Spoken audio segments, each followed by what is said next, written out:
Assalamualaikum warahmatullahi wabarakatuh. Halo semuanya, perkenalkan nama saya Karina Zahra dari Prodi Ilmu Komunikasi. Di video kali ini, saya akan membahas mengenai modus penipuan yang terjadi terutama di aplikasi WhatsApp. Saya yakin teman-teman di sini semua sudah tidak asing ya dengan aplikasi ini, karena menurut sumber data Box, Indonesia masuk ke dalam top 3 negara dengan pengguna WhatsApp terbanyak di dunia pada tahun 2023, yakni sebanyak 112 juta pengguna. Oke baik, jadi penipuan di online ini didasari oleh beberapa faktor, yaitu faktor internal dan faktor eksternal. Yang pertama ini faktor internalnya. Faktor internalnya itu bisa muncul dari diri pelaku itu sendiri. Misal, mereka hanya iseng atau hanya coba-coba saja. Nah, yang kedua, faktor eksternal. Faktor eksternal biasanya berasal dari pengaruh luar. Nah, biasanya faktor eksternal ini meliputi faktor ekonomi, faktor pendidikan, bahkan faktor lingkungan di sekitarnya. Seperti yang kita ketahui juga, di zaman sekarang ini, semua orang menggunakan media sosial, baik anak muda maupun orang tua. Nah, tetapi dengan kemudahan akses internet ini, kita harus tetap waspada dengan adanya scam atau penipuan. Nah, kira-kira motif yang dilakukan pelaku untuk menipu targetnya ini seperti apa ya? Mari kita ulik bareng-bareng. Masyarakat harus mengetahui ciri-ciri dari phishing. Kenapa? Karena agar mereka bisa melindungi diri serta tidak menjadi korban dari scam atau penipuan yang dilakukan. Bentuk penipuan yang dilakukan oleh pelaku ini sangat bermacam-macam. Tetapi yang paling sering dan paling umum mereka gunakan adalah teknik phishing. Apa itu teknik phishing? Jadi, phishing adalah percobaan seseorang untuk dapat meretas suatu informasi dengan cara menyamar sebagai orang yang dikenal atau institusi yang dipercaya melalui media elektronik. Dalam kasus phishing, pelaku biasanya mengirimkan link atau file berupa APK dengan berbagai metode. Nah, mungkin teman-teman di sini ada yang pernah melihat ataupun bahkan mengalaminya sendiri.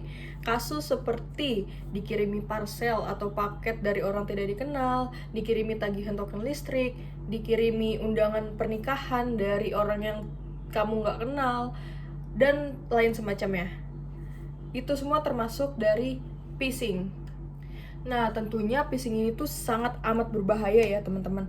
Kenapa? Karena para pelaku ini bisa mengambil informasi atau data pribadi milik kita, kemudian disebarluaskan atau bahkan digunakan untuk hal-hal yang tidak dipertanggungjawabkan.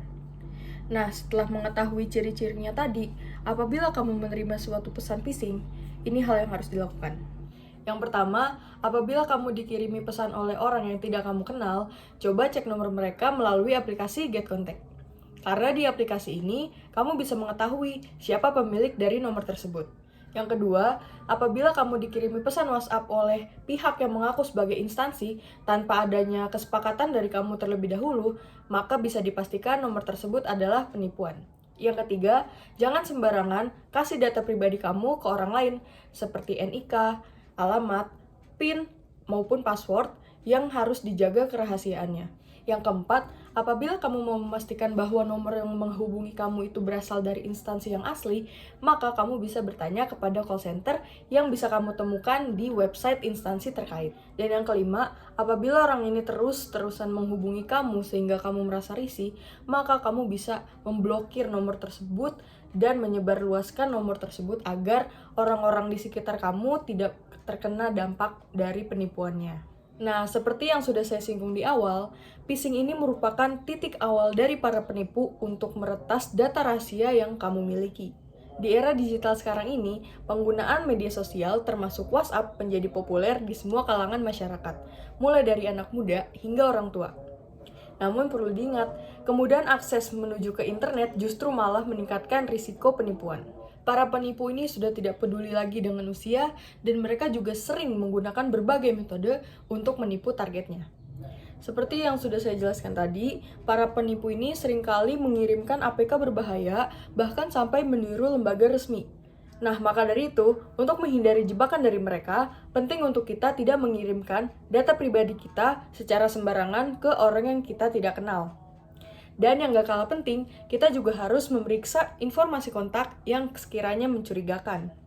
Saya ucapkan terima kasih yang sebanyak-banyaknya untuk teman-teman yang sudah mendengarkan video ini dari awal sampai akhir. Besar harapan saya video ini bisa sebagai awareness bagi teman-teman sekalian agar tetap bisa waspada dalam bermedia sosial. Sekian dari saya, terima kasih. Wassalamualaikum warahmatullahi wabarakatuh.